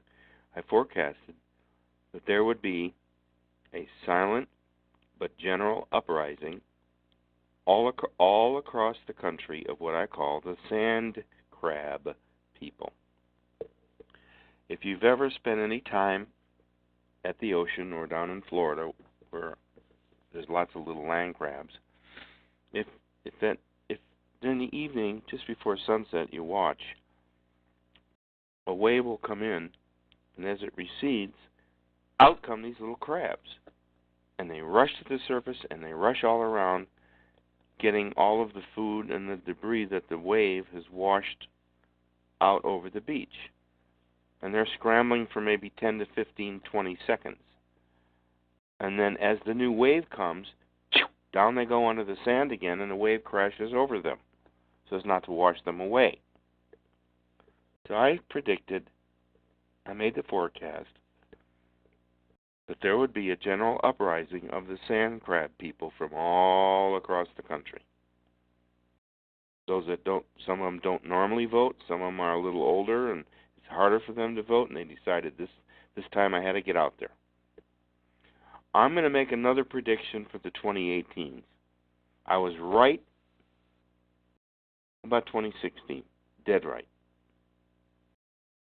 I'm going to predict that there's going to be another general uprising of anger, frustration, and bitterness on behalf of my sand crab people, of which there are millions and millions and millions and millions of all colors, races, and creeds. This isn't no black or white, yellow or pink, or Catholic or non-Catholic, or Republican or Democrat. They're just people. They're sick and tired of everything going on. They're not stupid. They're very, very bright. I think there's going to be another uprising. I'm hoping that they will add to the House of Representatives, because there's lots of retirees that are coming up. I don't know if you know that both the House and the Senate are very vulnerable right now because of all of the senators and House of Representatives that are retiring. It's something like 28 or 29 across the spectrum. Well, if you ask me, Dr. Rand, they're being forced, and they're either doing it because they know that they're in a lot of trouble and that there's going to be a lot of arrests made, and they don't want to be they don't want to be publicly shunned, so it'll happen when they simply say, well, I'm retiring this year. For whatever reason, that seat's going to be vacant. It has to be refilled. Oh, yeah. All right. Oh, yeah. So I'm going to make a prediction that there's going to be another uprising, that we will add to the House, and we will add at least 4, maybe 5 senatorial seats, including the ones that are being vacated. I think there's going to be a general uprising. It never fails to come when we need it the most. And that should give Trump some clearance now, because he may not need that 60 in the Senate. Follow me? Yeah, oh yeah, I'm following every word you're saying. All right. Now, if I'm wrong and it swings the other way, we are in big, deep doo-doo trouble, because they will block everything and anything. And the gulf is going to get bigger and wider and nastier. And then Nancy may or may not be back in the driver's seat. But I doubt it. I seriously doubt it. The mark is out on her. I've seen it. I've seen it coming. Yeah, look, that's Nancy the Witch Skeletor needs to go away in a big way. Her and the other crazy nutball, what's her name? The other Democrat from California who's been lying and duping people forever. Well, there's two. There's Barbara Boxer. Maxine Waters, Mad Max Waters. Oh, come on. Maxine is as sweet as they come. How racist of you. Oh, of course, of course. Of course. That was terrible what you just said. Wasn't it, though? Yes. Well, you don't sound sorry, though. Not a bit. All right. All right. If I'm right, we're going to be okay, because we're going to need all of the intelligence and guidance we can muster to get us through this next 2.5, 3 years. Okay? It's going to be rough. I'm talking about socially, economically, physically for the planet and the United States. And Mother Nature. It's going to be us versus Mother Nature. A civil war. Pardon? I said we could even be plunged into a civil war at this point, the way things are heading. Well, I don't think that'll happen either. I sure hope not. I don't honestly think it'll get that bad, because there are too many sensible people that are still in control. Don't forget, we haven't lost control yet. Not yet. That's the best part of this whole story tonight. We haven't lost control yet. We haven't lost control of the show, have we? No, we haven't. No. So we're okay. Now, I want each of you to think about what you're going to do this coming weekend. It's a perfect time. It's Friday night. You got the whole weekend ahead of you. Good, bad, or indifferent. Make the most of it. Spread the love a little bit. Go bowling or something. I love bowling. I do too. I find it fascinating. So do I. By the way, we'll all have to get together and go bowling. Okay. I'm with that. It's a very precise game. It's fun for amateurs, but it's also very difficult for professionals, because, like all these other sports, it has its own weird rules. You know? Oh, yeah. Okay. Now,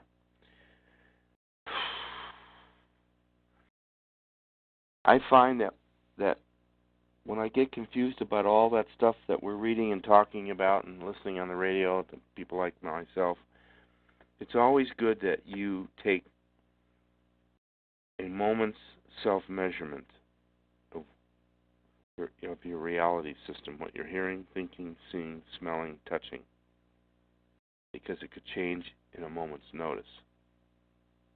And nobody likes surprises like that. I don't. I like to see what's coming at me. Okay? As all of us do. As all of us should. Some of us aren't alert enough to know until they get hit in the face. Follow me? Yeah, no kidding. Okay? I don't mean that mean or viciously. It's funny though, you know?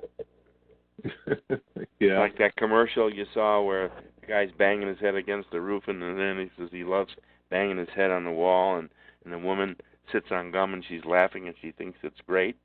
Well, there's a lot of that really goes on. Don't get me wrong. Yeah, okay. and that's insane people who are clueless. Well, it's like the Democrats. Exactly. Some people would say that liberalism is a mental disease. I agree. And the disease comes from the fact that your rational sense of right and wrong has been tampered or altered with. And that's where the disease is. You can't distinguish right from wrong. And that makes total sense. Because if you can't distinguish right from wrong, how do you know if you're right or wrong? Well, they're all part of the idiot club, and they just figured, you know, we're all a bunch of idiots, and I'll just be like the herd of sheep and go along with the idiots. You mean us deplorables? Right. Oh, okay. I thought I mean, for the life of me, I can't understand why women want to go and march in the streets of Washington, D.C. with a vagina on their head. Exactly. I mean, you're an idiot. Now. This is a family show. Let us respect what's going on here. I'm just telling it like it is. No. I told this myself at home. Well, Dr. Rand, that would be the equivalent of us being two liberal, diseased maniacs wearing giant penises on our head, you know, protesting against God knows what. All right. Well, here we go. Now we swung to the other side of the pendant. That's not good either. See what I mean? Yeah, I see what you mean. Okay, so look. If you want to take away anything from tonight, you got to take away the fact that there's only one constant in the universe. There's only one constant in the universe. It's very simple. It's called change. Change is the only constant in the universe that you can count on. Everything else is subject to randomness. Now, at the end of my book, I have a poem by an unknown author. I'd like to read that poem to you. It's only not even 13 lines. Okay. Quoting, "Tomorrow is a dream that leads me onward. Tomorrow is a pathway I've yet to choose. It is a chance I've yet to take, a friend I've yet to make, and it is a talent I have yet to use. Tomorrow is a dream that leads me onward, always just a step ahead of time, and it is a choice I have yet to know, a love I have yet to show, for it is the one I am yet to be.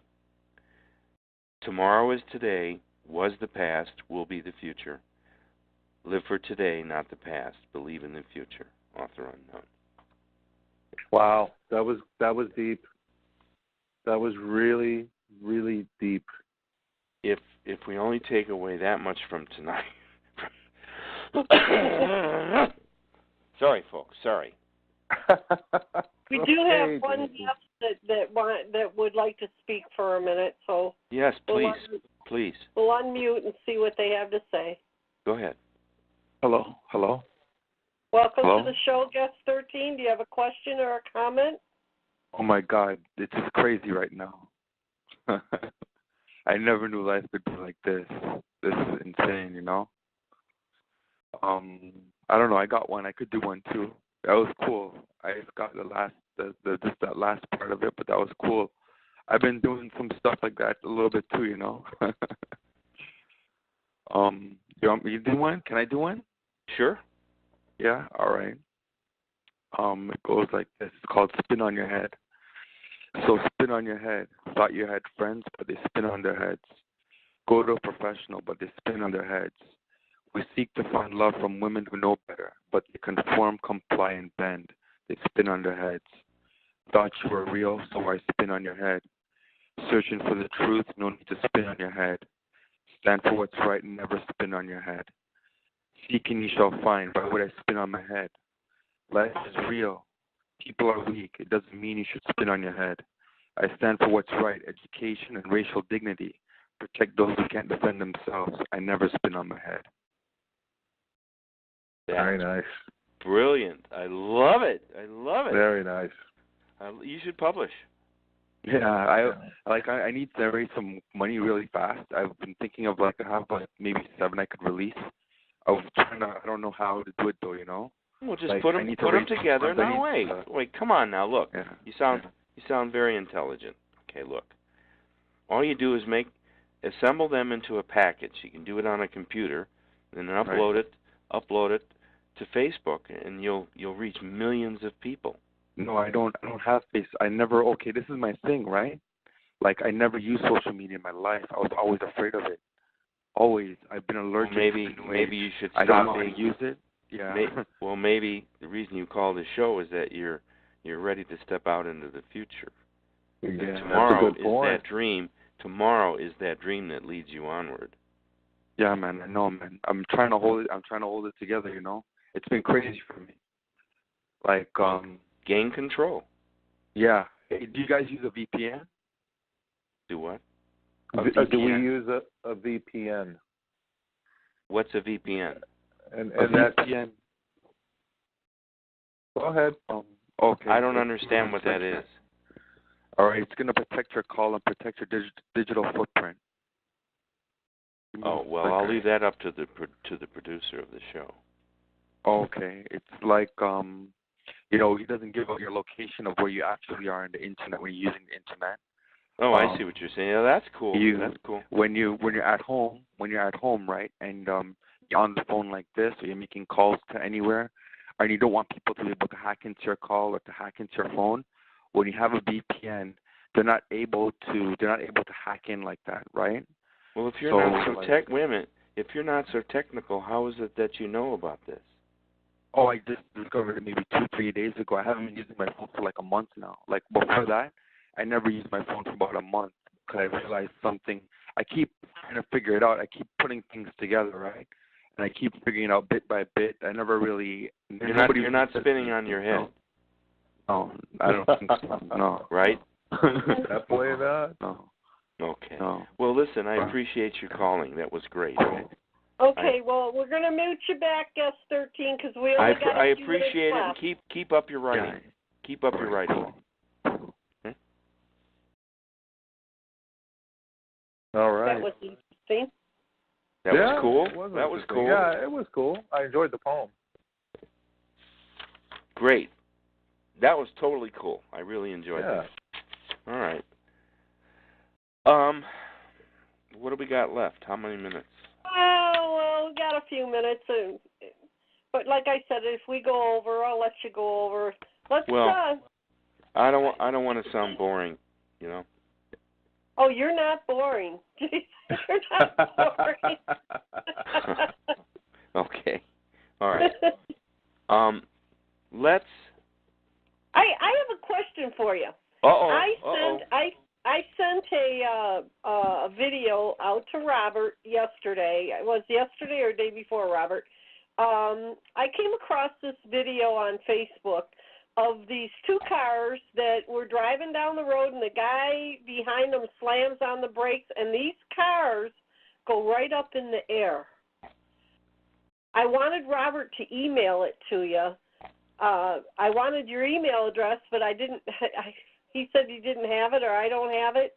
So I wanted to send you that to find out what you think about that. Are we having parts of our planet lose the gravitational lose our gravity in little sections or what? I'm telling you, these cars went up in the air like 30, 40 feet up in the air. They were rotating around. It was very weird looking.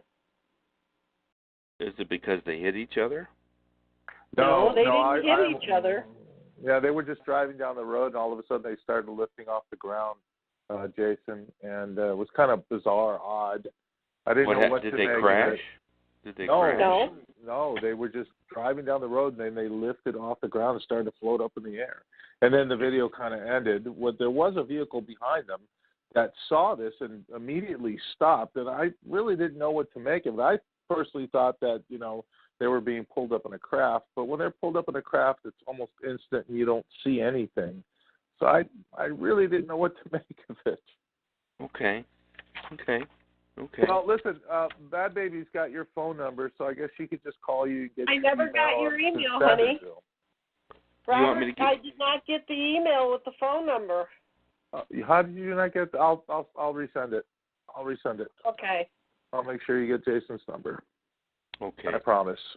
So let's wrap up tonight by saying this.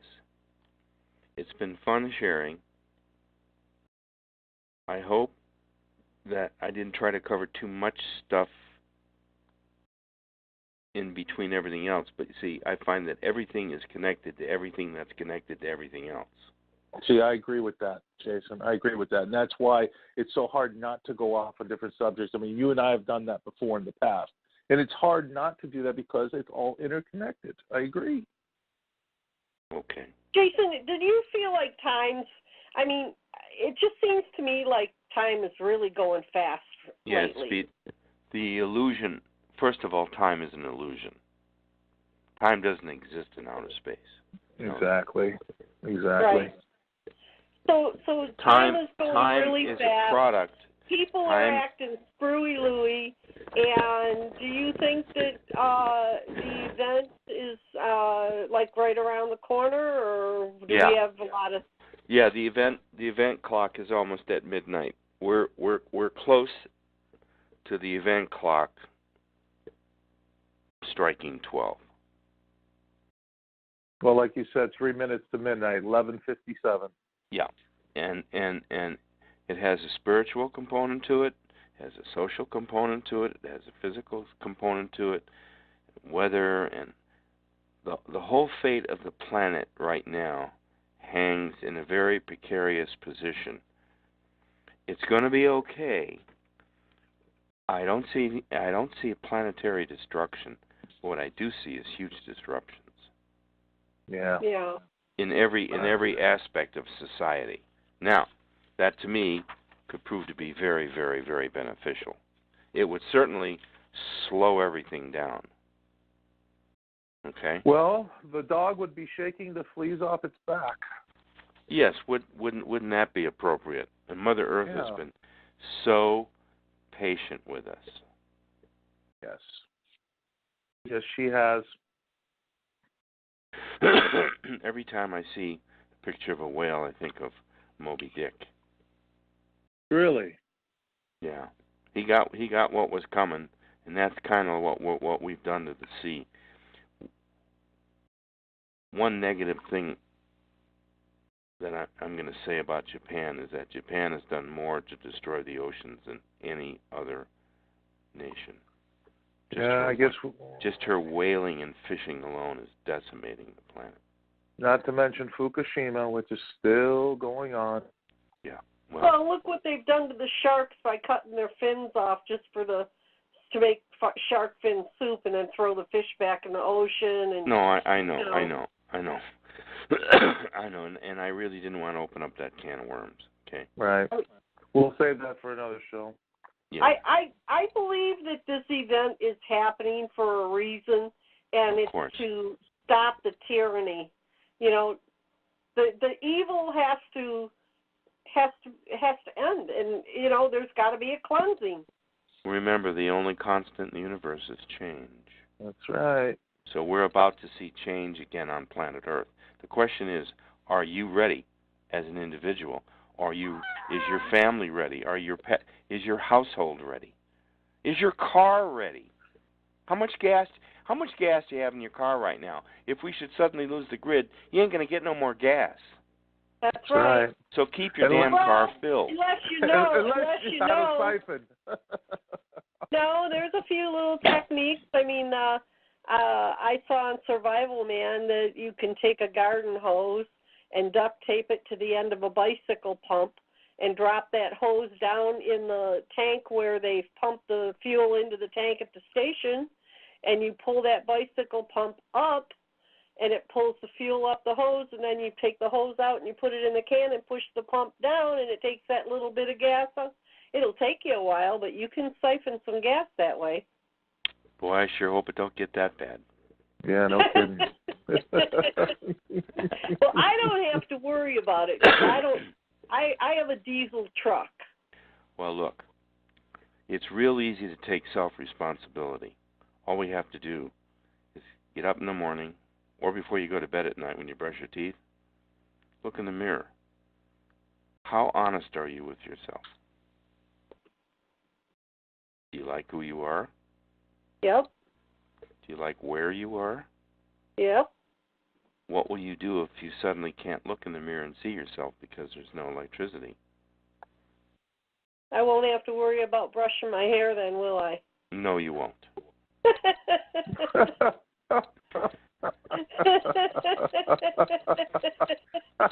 funny. Dr. Rand, you crack me up, but sometimes you make me laugh. Well, that's good. I had a lot of fun tonight. I'm glad you had me on. Same here. Can't wait to do this again, Jason. I really can't. It's going to be a... The name of the new book is called The Reality Engineers, so everybody be looking for it. It's a great book. Jason, when is the release date so everybody it's going to be mid-March. About mid-March. And it's available on NeelyPublishingWorldwide.com. Oh, wonderful. Wonderful. That's terrific. So everybody, Neely Publishing, again, the title of the book, one more time? The Reality Engineers. The Reality Engineers. Got a fabulous cover. The cover you're going to want to frame. Wonderful. Wonderful. I'll probably pick up a copy for myself, Jason. All right, wonderful. Buddy. Listen, everybody, I'm gonna sign off. Okay. It was been great talking to you. We'll do this again. Keep in mind that the most special person in your life is yourself. And love yourself. If you don't love yourself, respect yourself, take care of yourself, you can't love and take care of anybody or anything or any pet or anything else. So with that, I'll bid you guys good night, God bless, and take care. We'll see you soon. You take care, Jason. We'll have you back real soon. Okay, good night, everybody. Bye-bye. Bye. Good night. Very interesting show tonight. Absolutely. Jason he jumps from subject to subject, and because I know how he thinks and how he views things, so he tries to pull everything in as he's going through the subjects. Well, we'll definitely do this again. Maybe we can just stick to maybe just a couple topics. Yeah, he was kind of all over the board, but that's all right. He just wanted to get as much in as he could through the couple hours that we had. Yeah, he's wonderful. I love him. I love talking to him. I love sharing my thoughts with him. He's just a brilliant guy. It's just brilliant man. Well, and I'm writing in the chat. Oh, okay. Just saying good night to everybody. All righty. Can you give me a quick call after I get done here? Yeah. Okay. Well, I want to thank everybody for joining us tonight. I hope you enjoyed the show.